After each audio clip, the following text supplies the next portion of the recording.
What is a top 1% man? Is it someone who drives around Lambos and is with different pretty girls every night, or is it something else? Maybe something more important. In this video, I'm going to talk about what is a 1% man and how you can become one. Now, before we start, I am by no means the top 1% as far as competing with 30-year-olds and 40-year-olds. However, I am the top 1% in my age group. So I'm 22 years old. I've made over $1 million at this point. I moved to Miami. I bought my mom a house in Miami. I fight. I train MMA several times a week, and I'm pretty good at it. I'm in great shape. I'm athletic.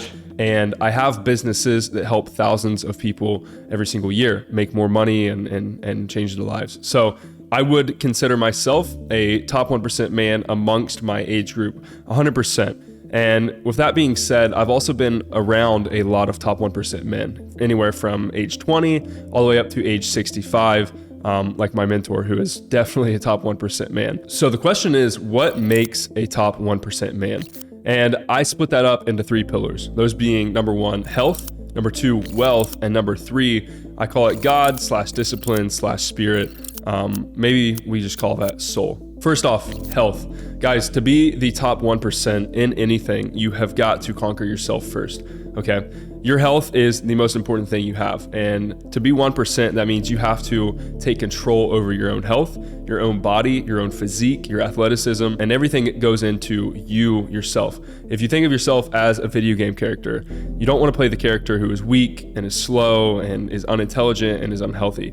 You want to play the character that is smart, that is dangerous, that can fight, that can take care of themselves, and is going to have the best body throughout their lifetime. And a really, really wise guy, I don't know if it was Aristotle or Plato or one of those Greek guys, and I'm going to paraphrase here, a man cannot master anything if he cannot master himself, okay?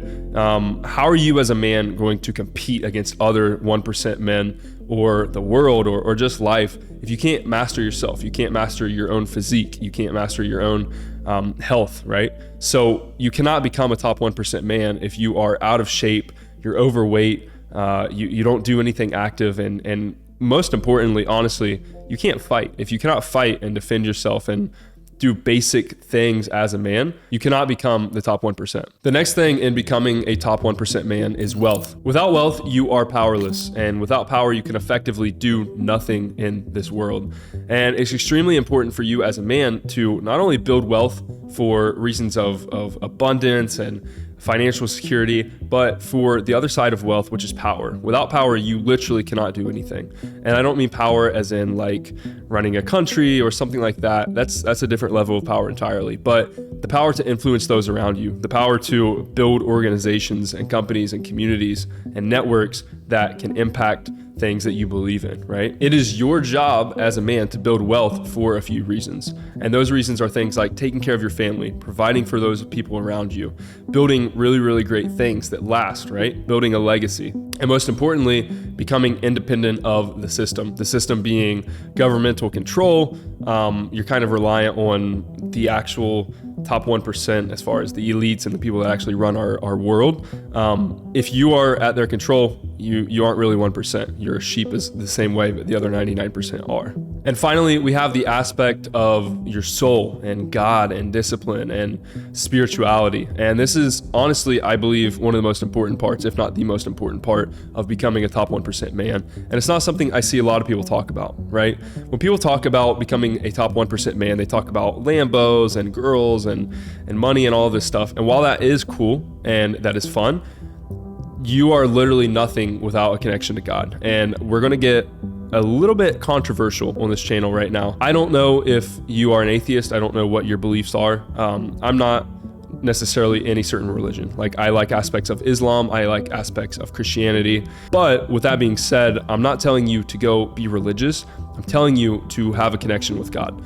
And by God, I mean the universe. I mean this energy that is the law of manifestation. Like, all of these things, they are the same thing. And people like to split these up in new age sort of spirituality, like, I'm manifesting and I'm doing this. No, you're not. You're not doing anything. That is God. And God is universe. It's the creation. It is creation itself. And that same energy and that same power is what makes all men great.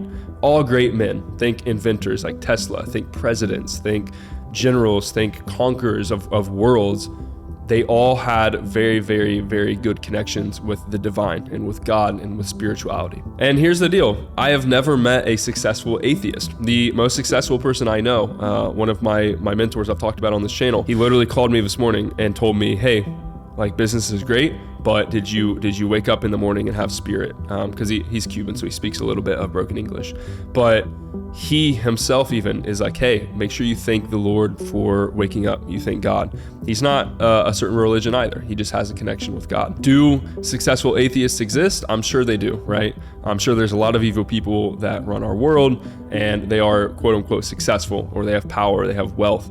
But do you want to be those people? No, you do not. In my opinion, if someone cannot see past themselves in a selfish manner, like you as a human being, and you think you are God, I think that is the most foolish thing that anyone can do. If you can't see that this life is a blessing and that all of this creation that we have is a blessing, and it's not something that's within our own grasp and our own power, it doesn't come from a higher power, you are delusional. And a connection with God is one of the greatest things that a man can do, especially if you want to become the absolute best you can, because your morality, your decisions, and your sort of luck all comes from a connection with God and the universe and this spirituality and whatever this divine power is in our world.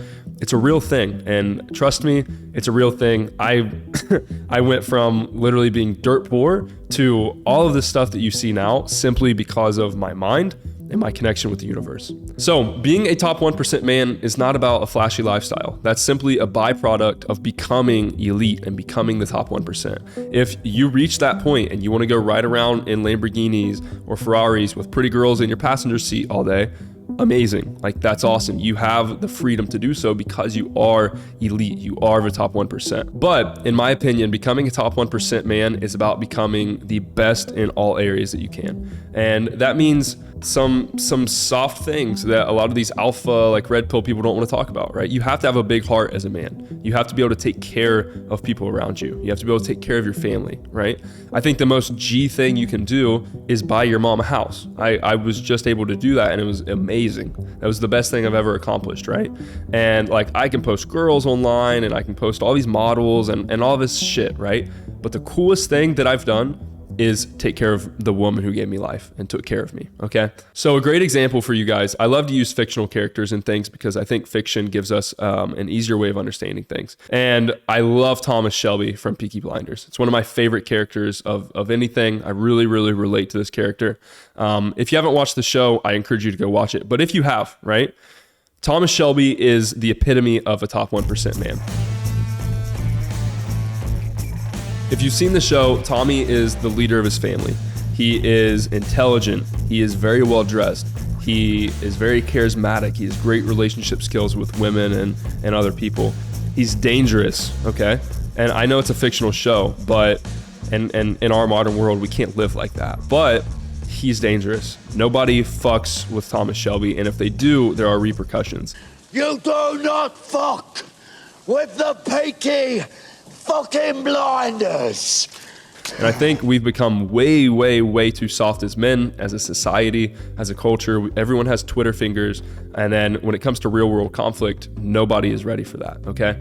And if you want to become top 1% man, you don't have to go be tough and macho and have a front, but you need to be capable of really, really great violence. There's a quote by Jordan Peterson that I absolutely love. The quote reads something along the lines of, to become a great man, you have to be dangerous. You have to be violent.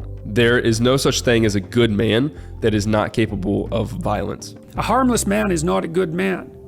A good man is a very, very dangerous man who has that under voluntary control. It's better to be a warrior in a garden than a gardener in a war. And I want you to think about that. In our society of being soft and politically correct and all of this other bullshit, if things really hit the fan, who is there to protect people? Okay, it's men. It's great men. And if, let's say, evil is real in this world, we have good, we have evil. If evil is capable of stooping to levels that good cannot even fathom and cannot go themselves, evil will win every single time. And that's literally what's happening in our world. And that's another topic. We won't drift too far from that. But guys, Thomas Shelby, as a character, comes from very humble beginnings, becomes a very wealthy entrepreneur, gains power in politics, and builds a name for himself and his family and leaves a lasting legacy. That's the epitome of a top 1% man. In my opinion, it's the greatest thing that's worthwhile of chasing in our life as a man, is becoming top 1%, because it encompasses all areas of life. It encompasses providing for your family. It's a competition. It's a challenge against yourself, and it's something that you will never actually reach until the end of your life, which is great because it gives you a North Star. That is what a 1% man looks like, providing for everyone around you and running up the scoreboard on people that you're competing against. Money is simply a tool. It is used to keep score in this game of life. And if you're like me and you want to be the best of the best, you want to be the actual 1%, you've got to think like this, because if not, you're going to get eaten alive by people like us. The 99% live their lives according to what the top 1% wants to do, okay? If 1% is in control, the 99% follows. And I don't know about you, but I do not want to be that 99%. I want to be the 1% that creates the rules, that creates history, that creates the reality of our world. I provide for my family, I take care of my people, and I am the person that everyone depends on. That is what being top 1% looks like. So I hope you guys enjoy this video. I know this is a little bit different than our typical like sales stuff, but expect a lot more of this coming. I've made a decision that I have a responsibility to sort of share this wisdom with a lot of you guys. I didn't have a father. A lot of my friends who are super successful didn't have fathers as well. And we are sort of the top 1% of our generation already. And I'd love to help more of you guys come up and do that for yourselves. So thank you. Please like and comment on this video what you guys think of this. And I'll see you on the next one. Peace.